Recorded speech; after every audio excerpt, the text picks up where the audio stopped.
बिस्मिल्लाहिर्रहमानिर्रहीम अल्लाहुम्मा सल्ली अला मुहम्मदिन व अला आलि मुहम्मदिन व बारिक वसल्लम। अस्सलाम वालेकुम। प्रोग्राम आओ बात करें के साथ मैं हूं अली अब्बास।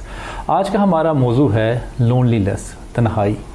इसकी क्या वजूहात हैं, जबकि पाकिस्तान में भी और पाकिस्तान से बाहर भी इस वक्त पाकिस्तान में 100 बड़े चैनल्स हैं, हज़ारों वेबसाइट्स हैं, यूट्यूब है, फेसबुक है, लेकिन फिर भी लोग लोनलीनेस के शिकार क्यों हैं? इसकी वजह से डिप्रेशन भी हो रहा है, फ्रस्ट्रेशन भी है। इस मौजू पे हम डिटेल से बात करते हैं। हमेशा की तरह हमारे साथ मौजूद हैं बहुत ही काबिल एहतराम सरफराज शाह साहब। अस्सलाम वालेकुम शाह साहब। वालेकुम अस्सलाम। शाह साहब, बड़ा अजीब सा एक सिनेरियो है कि बहुत सारे बच्चे भी और बड़े भी ये कहते हुए नज़र आ रहे हैं कि मैं बोर हो रहा हूँ, जबकि हमारी ज़िंदगी में कभी भी मैंने ये नहीं सोचा था, ना सुना था बचपन में कि मैं बोर हो रहा हूँ। इस वक्त यूट्यूब पे इतने ज़्यादा टीवी चैनल्स हैं, इतनी मूवीज़ हैं, नेटफ्लिक्स ओनली उस पर तकरीबन 5000 के करीब मूवीज़ हैं, और फिर भी तन्हाई है, फिर भी लोग तन्हाई का शिकार हो रहे हैं। यूके में इस वक्त तकरीबन 11.1 मिलियन जो पीपल हैं वो लोनलीनेस के शिकार है। उनको मिनिस्ट्री ऑफ लोनलीनेस बनानी पड़ गई। तो ये जो ज़माना है ये किस तरफ जा रहा है? बिस्मिल्लाहिर्रहमानिर्रहीम। असल में हम दो चीज़ों को कंफ्यूज कर रहे हैं एक दूसरे के साथ। एक चीज़ है तफरी, दूसरी चीज़ है कंपनी।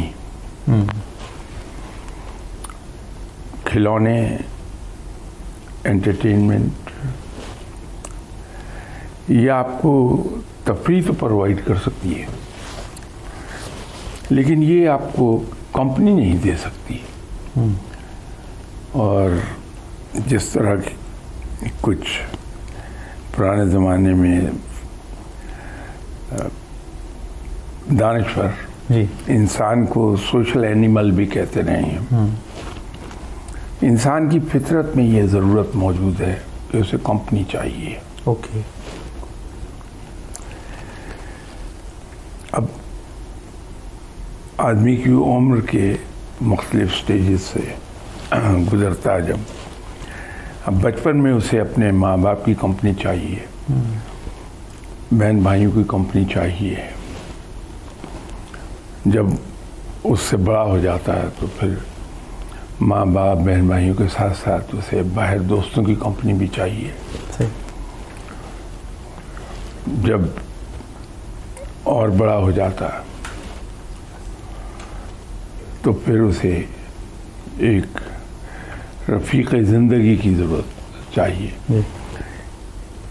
रफ़ीक़ ज़िंदगी बड़ा प्रॉपर लफ्ज़ है, किसी ने जो इसे राइज किया था बड़ा सही राइज किया था कि उसे रफ़ाक़त चाहिए है ज़िंदगी में जी।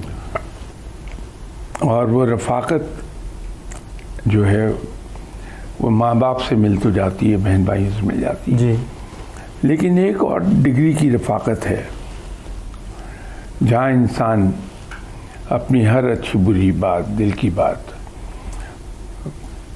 खुले बंदों उसको कह देता है। ये रफ़ाक़त उसको सिर्फ वाइफ की सूरत में मिलेगी। ठीक। ये इस तरह की जो रफ़ाक़तें हैं जी। ये तन्हाई का मदावा हैं। अच्छा। खेल और तफरी आपको मेंटली रिफ्रेश तो कर सकती हैं, लेकिन रफ़ाक़त प्रोवाइड नहीं कर पाती हैं। ज़िंदगी इतनी तेज़ हो गई, बहुत तेज़ रफ्तार है ज़िंदगी। हम में से हर आदमी अपनी अपनी जगह पे मसरूफ़ हो गया। हमारे पास दूसरों को कंपनी देने का टाइम नहीं है। जो रही सही कसर थी वो मोबाइल ने पूरी कर दी। उससे पहले टेलीविज़न हमारा वक्त का एक बड़ा हिस्सा ले गया था कि हम उसी में डूबे रहते थे। अब मोबाइल में डूबे रहते हैं। तो हम में से किसी के पास दूसरे को टाइम देने के लिए टाइम नहीं रह गया। सही। हर आदमी अपनी अपनी जगह एक वाटर टाइट कंपार्टमेंट में बंद होकर बैठ गया है। तो यूं तन्हाई का एहसास बढ़ गया। कुछ यूं भी हुआ कि हमारे यहाँ हमें जब एक्सेस मिली है बाहर की दुनिया को इंटरनेट के ज़रिए, टीवी के ज़रिए, कुछ थोड़ा सा हम पढ़ लिख गए तो कुछ चीज़ों के अल्फाज हमें अजबर हो गए और मुझे एहसास है कि इस पर आपके व्यूअर्स की एक बड़ी तादाद बिगड़ेगी मेरे साथ कि हम दो लफ्ज़ हमें रटे गए हैं, एक डिप्रेशन और एक एंग्जाइटी। आप जिससे मिलिए थोड़ी देर में वो आपसे क्या कहा कि मैं तो डिप्रेस्ड हूँ आजकल, हाँ जी, मुझे एंग्जाइटी हो रही है। दर हकीकत वो डिप्रेशन और एंग्जाइटी नहीं होती है जी, वो भूख होती है एक साथी की, ओके, जो मुझसे सुन ले, या आसान लफ्ज़ों में यूँ कहिए कि हम में से हर आदमी को एक भूख है, ठीक, और भूख इस बात की है कि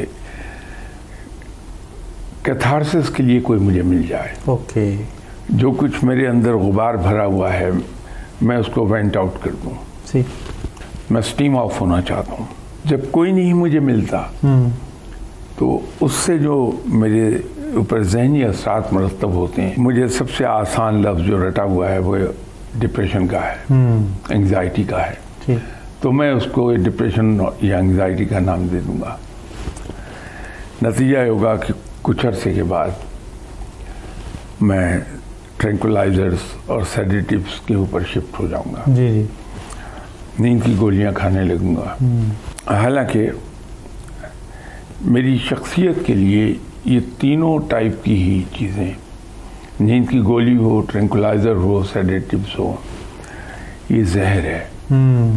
मैं अपना यूजुअल सेल्फ लूज़ कर दूँगा, ठीक, क्योंकि ये दवाइयाँ सिर्फ एक काम करेंगी, मेरे जहन को सुला देंगी। जी जी, तो मेरी शख्सियत क्या है, देखने के लिए लोगों को मेरी शक्ल सूरत है, मेरी फिज़िकल एग्जिस्टेंस है, लेकिन जो मेरी शख्सियत दूसरे पर असर डाल रही है वो मेरी सोच है, मेरा दिमाग है, मेरी सलाहियतें हैं।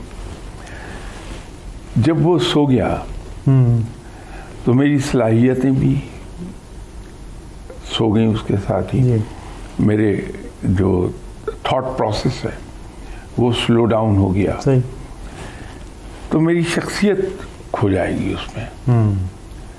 तो इसलिए इनसे दूर रहना बेहतर है। मैंने इसलिए इसे जहर कहा कि मेरी शख्सियत के लिए ये जहर का काम करेगी।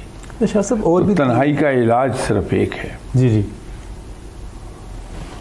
कि जो ही मैं फील करूं कि मेरे अंदर एंग्जाइटी पैदा हो रही जी है, जी, या उर्फ़े आम में मैं डिप्रेस फील कर रहा हूं, जी, तो मैं अपनी फैमिली में जाके बैठ जाऊं ओके, और उनके साथ गपशप मारूं।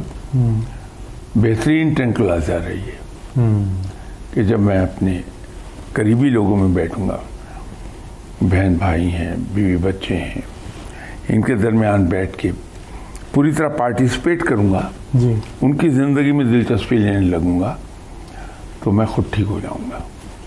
अच्छा शाह साहब, इसमें और भी 3-4 वर्ड्स हमारे माशरे में नए ऐड हुए हैं, जिसमें हम स्ट्रेस सुनते हैं, जिसमें हम फ्रस्ट्रेशन सुनते हैं, जिसमें जैसे आपने अर्ज़ किया एंजाइटी है, डिप्रेशन है और फियर है। थोड़ा सा मैं ये चाहता हूँ कि ये थोड़ा सा ऑडियंस को ये भी पता चले कि ये एंजाइटी और स्ट्रेस में और डिप्रेशन में और फ्रस्ट्रेशन में इसमें फ़र्क क्या है इन सारे इमोशंस में?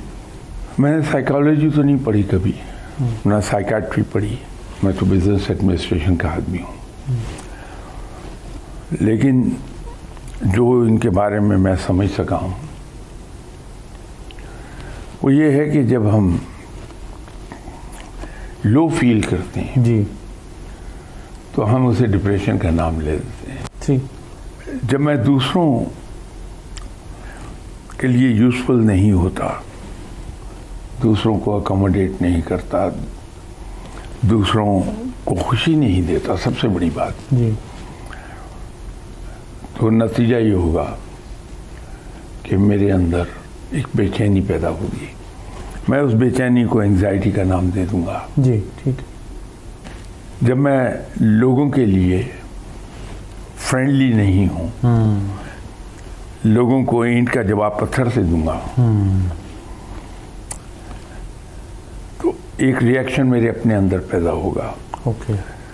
और मुझे एक नामालूम सा खौफ रहने लगेगा। मैं अपने ऊपर बहुत सी चीज़ें लाद लूँगा खुद। तो जब मैं उन चीज़ों के बोझ के नीचे क्रिपल होने लगूँगा तो मैं आपसे ये कहने लगूँगा कि मेरे ऊपर स्ट्रेस बहुत हो गया। जी। हालांकि उनमें से 90% चीज़ें वो हैं जिनको जो अंग्रेज़ी में कहते हैं कि इधर I can laugh them out और I can take them in stride, लेकिन मैं उनको अपने सर पे सवार करके बैठाऊंगा। तो उससे मेरे नर्व्स पर प्रेशर बिल्डअप होता है और मैं यूं कहने लगूंगा कि ये स्ट्रेस हो गया। ठीक। अब ये देखिए कि ज़िंदगी में आपको भी मैंने करिया नगर नगर घूमते देखा है फ़कीरों की तलाश में, दरवेशों की तलाश। कभी हम इस पे तो गौर कर लें कि जो फ़कीर लोग हैं जी, दरवेश लोग हैं, इनके पास न पहनने को मुकम्मल लिबास होता है, जी, फटा पुराना लिबास पहना हुआ है जो जिस्म की तराश खराश के मुताबिक या छोटा होगा या बड़ा होगा। जी, रहने को पूरी छत नहीं है, खाने के लिए पूरी रोटी नहीं है जिससे भूख मिट जाए, जी, जेब खाली, लेकिन वो हर वक्त बड़े खुश नजर आएंगे, हंसते नजर आएंगे, बिल्कुल सही, मुस्कुराते नजर आएंगे। क्या वजह है कि ज़रूरियात ज़िंदगी उनके पास पूरी नहीं है। हाँ। आज उन्हें खाने को मिल गया है तो ये मालूम नहीं कि अगला खाना कब नसीब होगा, लेकिन फिर भी वो खुश हैं, हंसते खेलते फिरते हैं। उन्हें कभी आप गमगीन नहीं देखेंगे, अफसुर्दा नहीं देखेंगे। सही फरमाया आपने। उसकी बुनियादी वजह सिर्फ एक है कि वो लोगों को खुशियां देते हैं। अगर कोई मुझसे पूछे कि सच्ची खुशी हासिल करने का आसान जरिया क्या है, जी, जी, तो मैं तो ये कहूँगा दूसरों को खुश रखिए। आप दूसरे को तोहफे ताहिफ, कीमती तोहफे ताहिफ दे के खुश नहीं रख सकते, क्योंकि आप उसकी लॉयल्टी, उसकी खुशी को बाय करना चाह रहे हैं। आप बाय नहीं कर सकेंगे। लेकिन किसी को अहमियत दे दीजिए, दूसरों को इज्जत दे दीजिए और उसको ये एहसास दिलाइए कि मैं आपसे हकीर आदमी हूँ, आपसे छोटा हूँ, आप बड़े हैं। सही। या आप उसको खुशी बांट रहे हैं। और इसमें इन्वेस्टमेंट भी कोई नहीं हो रही, आपका कोई पैसा भी लग रहा, कुछ रिसोर्सेज भी यूज नहीं हो रहे। एक हमारे यहाँ जो बहुत बड़ी प्रॉब्लम आती है, मुझे आपसे गिला रहेगा कि जो अली अब्बास साहब ने तो मेरी बेइज्जती कर दी, अली अब्बास साहब ने मुझे ये कह दिया, अली अब्बास साहब ने मुझे यूं गाली दे दी। जी। ये शिकवे बहुत होते हैं। कभी हम इसको इस तरह सोच लें कि अभी हम जितने लोग यहाँ बैठे हैं, बाहर से कोई आदमी अभी आए और आके मुझे बेमहाबा जी बड़ी बड़ी गालियाँ देने लगे और मैं चुप मुस्कुराता रहूँ, जी, तो 5-10 मिनट मुझे गालियाँ दे के गुस्से में निकल जाए। जी। अब मैं अगर यहाँ बैठे हुए सब लोगों से एक बात पूछूं कि ये बताइए कि आप दिल में बुरा किसे कहेंगे, मुझे या उस आदमी को जो गालियाँ दे के गया? डेफिनेटली जो गालियाँ दे के गया है ना? जी। तो बेइज्जती किसकी हुई, उसकी या मेरी? उसी की हुई। लेकिन फिर मैं ये गिला क्यों करूं कि मेरी बेइज्जती कर गया? बिल्कुल सही बात, जबरदस्त। ये सोच की बात है ना। अशफाक साहब ने एक बार एक किस्सा सुनाया, जी, अल्लाह उनकी मग़फ़िरत फरमाए, अल्लाह दीवारे रहमत में जगह दे, बड़े भले आदमी थे कि वो अपने मुर्शिद के पास बैठे थे, बाबा नूर वाले, जी, फजल शाह साहब। वहाँ और लोग भी बैठे थे, मुन्नू भाई, हनीफ रामे और इस तरह। जी। तो एक नौजवान आया और आके बहुत ही बदतमीजी से तो बाबा नूर वाले से मुखातिब हुआ। जी। तो जब वो बदतमीजी करके चला गया जी। तो मुन्नू भाई ज़रा जोशीले थे, तो उन्होंने कहा जी उस नौजवान के बारे में जो भी कहना था, ज़ाहिर है कि ज़्यादा प्लेजेंट अल्फाज नहीं थे। जी। तो बाबा नूर वाले ने क्या जवाब दिया, कहने लगे पंजाबी में कि बेटा इतने लोग आते हैं मेरी तारीफ करते हैं, आपको उन पर तो कभी गुस्सा नहीं आया? एक आया उसने मुझे बुरा भला कह दिया तो आपको गुस्सा आ गया। अब बताइए क्या पॉजिटिव अप्रोच है। वाह, बिल्कुल। तो अगर हम चीज़ों को इस एंगल से देखना शुरू कर दें तो हमारी ज़िंदगी से ये स्ट्रेस और एंजाइटी ये सब निकल जाएगी। आप चूँकि बड़े इंटरेस्टेड होते हैं मैनेजमेंट की गुफ्तगू में, कभी एक स्टडी कैरी आउट कीजिए जी, बहुत एंजॉय करेंगे। जब आदमी नया नया अफसर बनता है तो उसको बड़ा तौबा आता है अगर कोई उसे सलाम ना करे। जी जी। फिर उससे बड़ा हो जाता है वो अफसर, तो सबॉर्डिनेट अगर कोई ज़रा सा ऊंची आवाज़ में बात करे तो तौबा आ जाएगा उसे। यही आदमी जो आज छोटी छोटी बातों को पकड़ के गुस्से में आता है और दूसरे सबॉर्डिनेट को सज़ा देने पे तुल जाता है, इसी को 35 साल की सर्विस के बाद देखिए जब वो बहुत बड़ा सीनियर अफसर बना है जी, टॉप पे बैठा है, जी जी, उसका जो सबॉर्डिनेट ऑफिसर है वो उसके साथ किसी को बदतमीजी कर देता है तो उसको भी बड़े पोलाइटली वो कहता है कि अच्छा अभी आप अपनी सीट पे जाके बैठिए, हम इस मौजू पे थोड़ी देर के बाद बात करेंगे। उसको कुछ नहीं कहता है, बल्कि उसके किसी कोलीग को बुला के कहता है कि इसको क्या हुआ है, ज़रा चेक करो, गुस्से में है, घर में कोई परेशानी तो नहीं है, किसी मुश्किल में तो नहीं है, तो वो मुझे बताओ अगर हम इसके लिए कुछ कर सकें। अब आप देखिए एटीट्यूड कैसे बदला कि जब यही आदमी जूनियर ऑफिसर था तो सलाम ना करने को बर्दाश्त नहीं कर पाता था। जी जी। यही जब सीनियर हो गया तो बदतमीजी को भी उसने बड़े तहम्मुल से ले लिया। सही। इसके पीछे दो वजूहात आ गई। एक तजर्बा जिसने इस आदमी को सिखा दिया कि हम में से हर आदमी इंसान है, उसके जज्बात हैं, किसी को भी वो हर्ट होके रिएक्ट कर सकता है जी। तो ये अनहोनी नहीं है।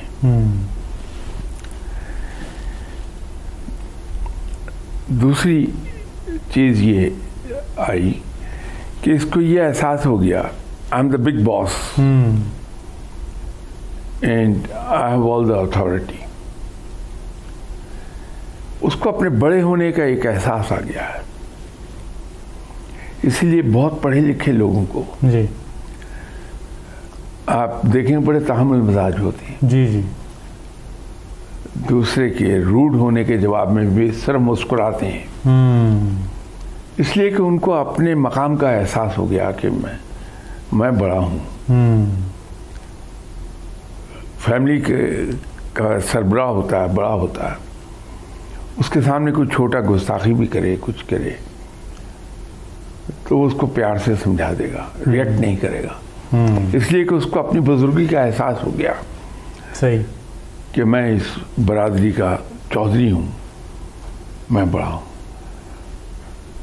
वो रिएक्ट करेगा लेकिन किसी बहुत बड़ी बात पर। बड़ी बात। ठीक। शाह साहब, आपने मोबाइल का जिक्र किया, ये बड़ा इंपॉर्टेंट है आजकल, क्योंकि एंजाइटी और स्ट्रेस जो है वो स्क्रीन की वजह से हो रहा है, आंखें भी ख़राब हो रही हैं और जो आपकी बैक है, स्पाइनल कॉर्ड है, उसके भी मसाइल आ रहे हैं। आप खुद मोबाइल कितना यूज़ करते हैं? बहुत ही कम। आप इतने अरसे से मुझे मिलते रहे हैं। जी जी। आपने कभी मेरे हाथ में मोबाइल नहीं देखा होगा। नहीं देखा, वाकई बिल्कुल ठीक कह रहे हैं। इसके पीछे 2 रीजंस हैं। एक तो उस मोबाइल की असल इस्तेमाल मुझे मालूम है ठीक कि वो सिर्फ इमरजेंसीज के लिए है, रूटीन के लिए नहीं है। दूसरा, मुझे एक साहब ने एक अल्फाज की चपत मार के एक तरीका सिखाया था। जी जी। कि उन्होंने मुझे तो नहीं बराह रास्त कहा, लेकिन आई कुड मेक आउट कि ये मुझे सुनाया जा रहा है। किसी और से उन्होंने कहा, भाई घर जाके देख लीजिएगा, यहाँ तो हम सब एक दूसरे से मिलने के लिए बैठे हैं। तो बात ये है कि ये मोबाइल मेरे ज़ाती इस्तेमाल की चीज़ है। इसका ताल्लुक़ मेरी ज़ात से है, जी। इसलिए कि वो मैंने ख़रीदा है अपनी सहूलत के लिए। अगर उसकी घंटी मेरे इर्द गिर्द बैठे हुए लोगों को परेशान करने लगे जी, तो ये बदतमीज़ी के ज़िम्मे में आ जाएगी बात। बिल्कुल सही फरमाया। मैं अगर आपके घर गया हूँ आपसे मिलने के लिए, तो मैं आपके पास बैठ के अपनी कॉल्स को अटेंड करने लगूँ या मैसेजेस पढ़ने लगूँ, तो मैं आपकी तौहीन कर रहा हूँ या आपको ये एहसास दिला रहा हूँ कि मेरे लिए इम्पोर्टेंट मेरा फ़ोन है, आप नहीं है। ऑब्वियसली मायूब बात है। लाइकवाइज अगर आप तशरीफ़ लाए हैं मेरे पास मुझसे मिलने, आपकी बड़ी मेहरबानी। जी। आपने अपने वक्त में से वक्त निकाला मसरूफियत से और ज़हमत फरमाई है, इतना ट्रैवल भी किया है। अब मैं अगर आप तशरीफ़ रखे हुए हैं और मैं मोबाइल को अटेंड करने लगूं, बहुत ही मायूब और बदतमीज़ी है। सही। तो मैं अपने जानने वालों की तौहीन क्यों करूं? मेरा मोबाइल गाड़ी में पड़ा है, जो मिस्ड कॉल्स आई हैं जी, वो उस पर रिकॉर्ड हो रही हैं कि ये मिस्ड कॉल आई। बिल्कुल सही।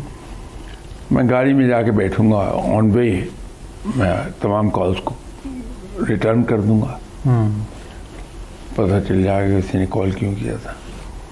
मैसेजेस हैं वो स्टोर हो गए हैं, जब मैं तन्हा होऊंगा उनका जवाब दे दूंगा। जी, तो मैं अपने मिलने वालों को की तौहीन क्यों करूं? सही ये सबक मैंने सीखा था उन साहब से। सही।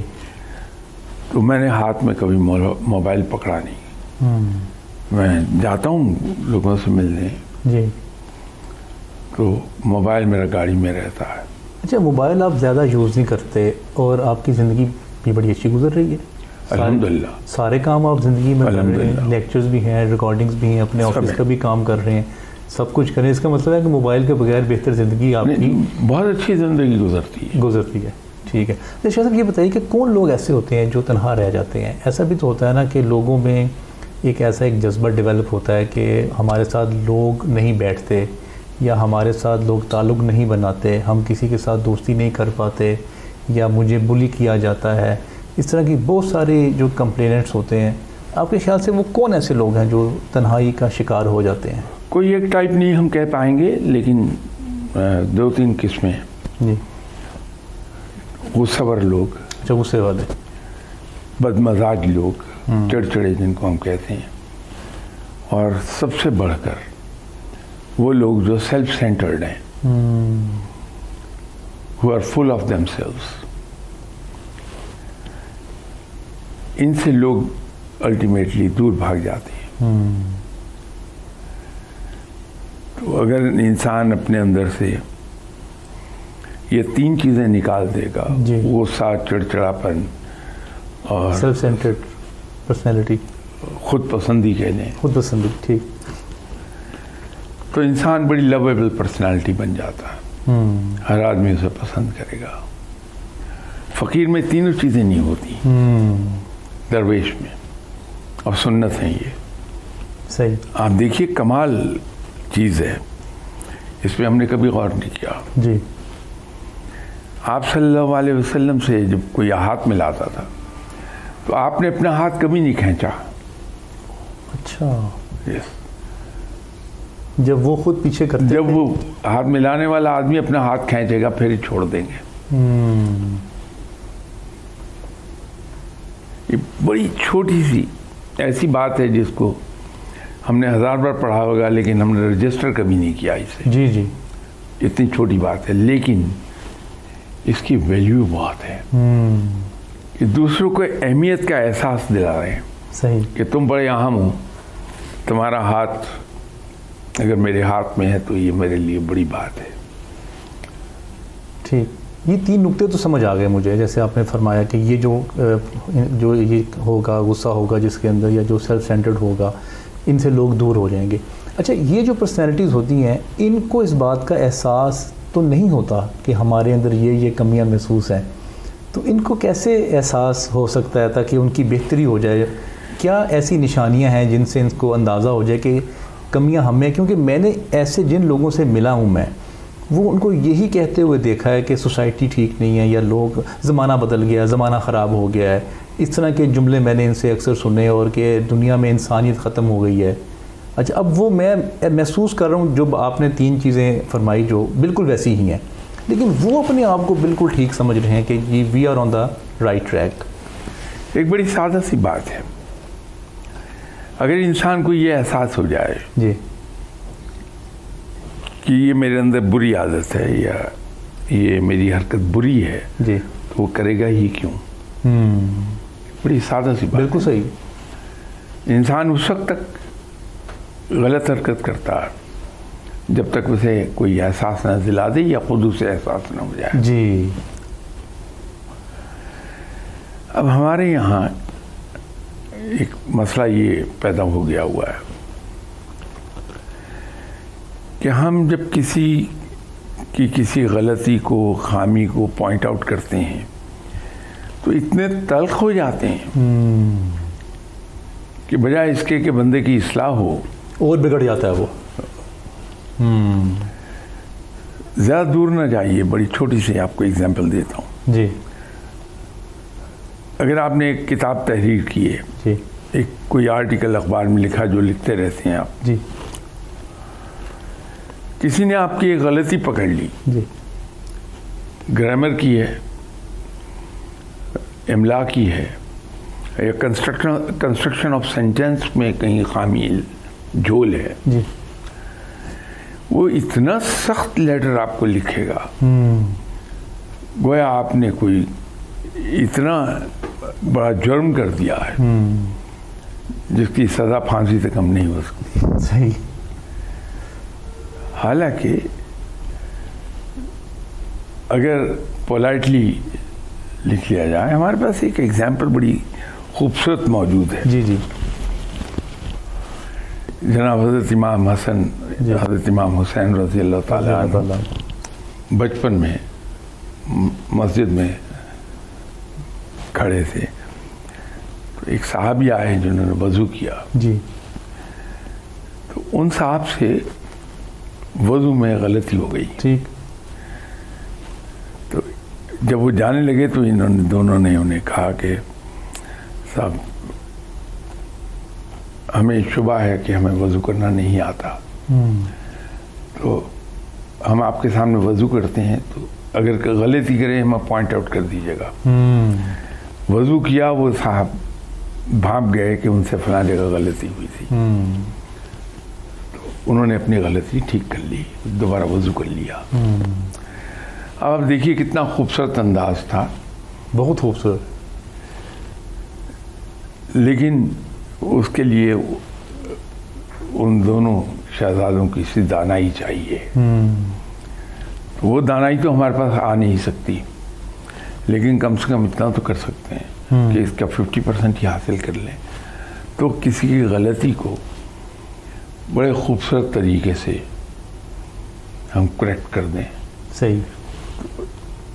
दूसरा माइंड भी नहीं करेगा, उसका भला भी हो जाएगा, उसकी इज़्ज़त नफ्स भी मजरूब नहीं होगी और उसको समझ आ जाएगी बात की। बड़ा अच्छा आपने खूबसूरत नुक्ता बयान किया। अच्छा शाह साहब, आप क्योंकि यूरोप जाते रहते हैं और वेस्ट में एक कॉन्सेप्ट है ह्यूमन लाइब्रेरी का। वहाँ पे एक लाइब्रेरी होती है, उसमें किताबें नहीं होती, उसमें लोग होते हैं, और लोग आपस में बैठ के बातचीत करते हैं, अपने स्टोरीज शेयर करते हैं। अगर किसी का कोई टूरिज़्म का एक्सपीरियंस है वो शेयर करता है, अगर किसी ने कोई अच्छी मूवी देखी है वो शेयर कर लेता है, अगर किसी ने कोई अच्छा लेक्चर सुना है वो शेयर कर लेता है। तो कभी आपका इससे जाने का इसमें इत्तेफाक हुआ और आपको ये कॉन्सेप्ट कैसा लगता है कि लोगों को पढ़ें? नहीं, मुझे इत्तेफाक नहीं हुआ वहाँ जाने का जी। लेकिन कॉन्सेप्ट बड़ा प्यारा है। इससे आदमी विजडम गैदर करता है जी। कि जब वहाँ पे हर आदमी अपने एक्सपीरियंसेस बता रहा है, उससे सीखने को बहुत कुछ मिलता है and at a very little cost. जी बिल्कुल, बल्कि खर्चा है ही कोई नहीं। Yeah. आपने बस अपने घर से उठने जाना है और वहाँ पे आपने गपशप लगानी लोगों के साथ। बहुत ज़बरदस्त कॉन्सेप्ट है वो। लेकिन मुझे इत्तेफाक नहीं हुआ जाने का, क्योंकि मैंने अपने आप को लायानी किस्म की बातों में इतना मसरूफ़ रखा होता है जी। जिसका कोई फ़ायदा नहीं है, इसलिए लायानी कह रहा हूँ मैं। तो उन बातों में उलझा रहता हूँ, लेकिन ऐसी जगहों पर नहीं जा पाता जहाँ सीखने को मिले। शाह, अगर यही कॉन्सेप्ट अगर पाकिस्तान में इंट्रोड्यूस करवाया जाए, हमारे जो लोग ऑडियंस देख रही हैं उनमें से अगर किसी को भी ये आइडिया पसंद आया अगर, तो ये जो लाइब्रेरीज़ हैं, क्योंकि अब रिवाज थोड़ा सा रीडिंग का कम हो रहा है ना, हमारी वो जो स्पैम है, अटेंशन स्पैम, वो बड़ा वीक होता जा रहा है। इसीलिए ऑडियो बुक्स आई, लोगों ने ऑडियो बुक्स पढ़नी शुरू कर दी। तो अगर ये मुख्तलिफ़ जगहों पे ये इस तरह की जो लाइब्रेरीज़ अगर बनी जाएं जहाँ पे लोग बैठें और आपस में आके बातचीत करें, क्योंकि आपने अपनी गुफ्तगू के आगाज़ में कहा था कथारसिस नहीं हो रहा। वो कथारसिस जब नहीं होता तो फिर लावा अंदर उबलता रहता है, वो निकलता नहीं, आपके ख़यालात को ना तकवीत मिलती है ना एप्रिसिएशन मिलती है। तो अगर पाकिस्तान में ये आ जाए ह्यूमन लाइब्रेरी का कॉन्सेप्ट, कैसा है? बहुत ज़बरदस्त है। अगर इस तरह का कोई कॉन्सेप्ट फ्लोट करके इसे प्रमोट कर लें, जी, बहुत ज़बरदस्त कॉन्सेप्ट है। बड़े छोटे पैमाने पर जी, मेरे यहाँ सैटरडे को सुबह जी, जी, कुछ हजरात इकट्ठे होते हैं जो अपने ख़यालात का इजहार करते रहते हैं गपशप की सूरत में। सही। फॉर्मल नहीं होती गुफ्तगू, लेकिन वो बड़ी बहुत ही लिमिटेड स्केल पर है, लेकिन उसके बावजूद बड़ी पेइंग है वो।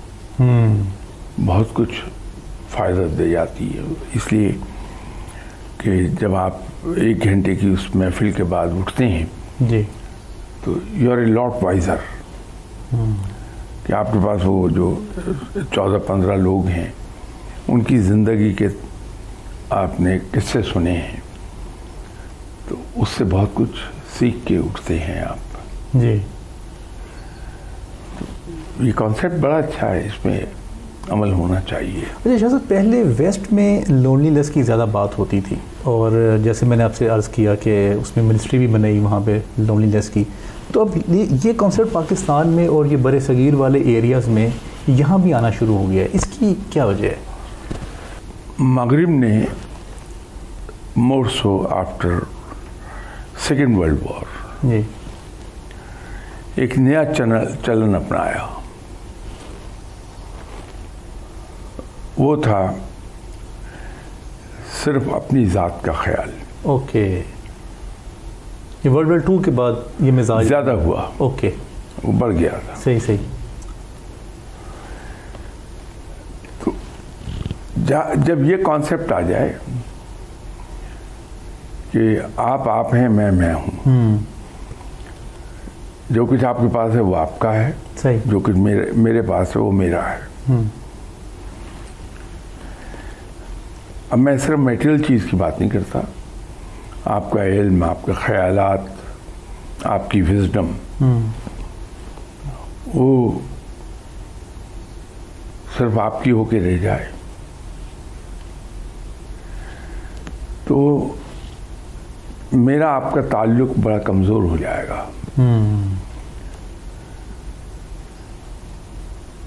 फिर ज़िंदगी की रफ्तार बहुत तेज़ हो गई, मादी ज़रूरियात बढ़ गई। जी जी। मैं अपनी ज़िंदगी की ज़रूरियात अर्न करने में इतना महव हो गया जी कि मेरे पास वक्त नहीं है। सही। मैं बेतरह से 5 दिन ज़िंदगी के उसमें मेहनत करता हूँ कि मुझे होश नहीं होती। जब 7 बजे घर पहुँचता हूँ तो टीवी के सामने बैठा बैठा सो जाऊँगा। जी मेरे पास वक्त ही नहीं है कि किसी का कुछ मालूम करूँ। सही। दूसरों सबका भी यही हाल है। जी तो जब मेरे पास मेरा वीकेंड आया है जी जी तो मेरी जो प्रायोरिटीज़ हैं वो तब्दील हो गई हैं। मैं खुद तफरीह करना चाहता हूँ ताकि मेंटली फ्रेश हो जाऊँ। तो मेरा सैटरडे उसमें गुजर गया। सही। संडे मैंने मुख्तस किया जो घर के काम काज हैं। जी जी ग्रॉसरी करनी है, सफाई है, जी जी पूरे हफ्ते के लिए कुकिंग करके रखनी है। सही। मेरा संडे उसमें चला गया। अब मेरे पास वक्त नहीं है कि मैं आपसे मिल सकूं, आपसे मिलके आपकी बातों से इस्तिफादा करूं। तो जब ये नफ्सा नफ्सी में मुब्तला हो जाएंगे हम, जी जी तो फिर तन्हाई का एहसास बढ़ेगा। तो इस नफ्सा नफ्सी से दूर रहना बड़ा ज़रूरी है। सही। और यूके में एक बच्ची थी, उसने एक सवाल पूछा मुझसे। जी उसने कहा कि शाह साहब, आप जो इंडियन सब कॉन्टिनेंट से जिनका ताल्लुक है, जी जी ये छोटी छोटी बातों का ख्याल क्यों नहीं करते? तो मैंने कहा कि कोई एग्जाम्पल दे पाएंगी आप? जी तो कहने लगी कि यस, किसी की सालगिरह है, आप मसरूफियत की वजह से जा नहीं सकते, तो आप उसको सालगिरह का कार्ड भेज दीजिए। आप नहीं करेंगे।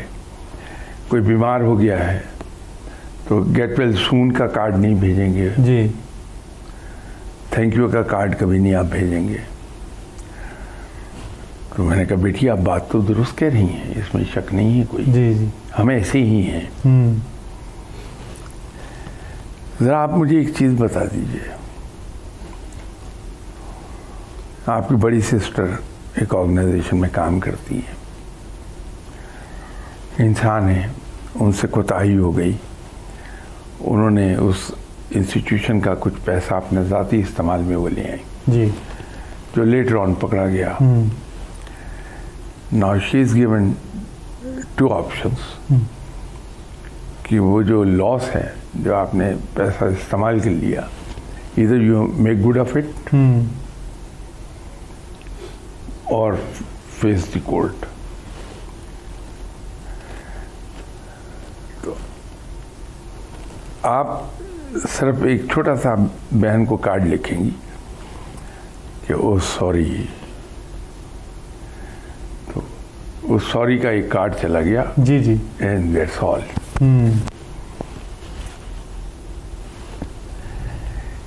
किसी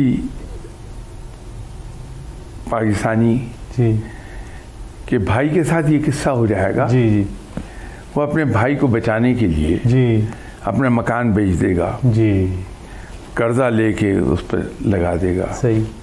तो उसे उस मुसीबत से निकाल लेगा। जी जी नाउ यू टेल मी, आपकी नज़र में दोनों में बेहतर क्या है? सही। कि मैं आपको सॉरी का एक कार्ड भेज दूं, जी जी या आपको उस मुसीबत से निकालने के लिए अपना घर भी भेज दूं? सही सही। तो सोच में पड़ गई, कहने लगे नहीं, you are right. Sir program का वक्त ख़त्म हो गया, आपके वक्त का बहुत बहुत शुक्रिया। मिस्टर्स, आप देख रहे थे प्रोग्राम आओ बात करें, और आओ बात करें के हिसाब से एक बड़ा खूबसूरत कॉन्सेप्ट है कि मुख्तलिफ़ जगहों पे, इंस्टीट्यूशंस में, छोटे छोटे इदारों में ऐसी जगह होनी चाहिए जहाँ पे एक रूम हो, रूम में एक छोटे केबन्स हों, जहाँ पे टूरिज़म लिखा गया है, जहाँ पे मूवीज़ लिखी हुई हो, जहाँ पे बुक रीडिंग लिखी हुई हो, जहाँ पे science and culture, science and technology, business ideas, ये रूम्स बने होने चाहिए। तो जिसका जो दिल करता है वो उस रूम में जाए और वहाँ पे लोग मौजूद हों और वो आपस में बात करें। शाह ने बड़ी खूबसूरत बात की है, कैथारसिस जो है ना वो नहीं हो रहा। अगर कैथारसिस हम बढ़ा लेंगे अपनी ज़िंदगी में तो ये लोनलीनेस भी कम हो जाएगी, हमारी ज़िंदगी में सेटिस्फेक्शन और हैप्पीनेस का लेवल भी बढ़ जाएगा। अब तक के लिए इजाज़त दीजिए। अस्सलाम वालेकुम वरहमतुल्लाह।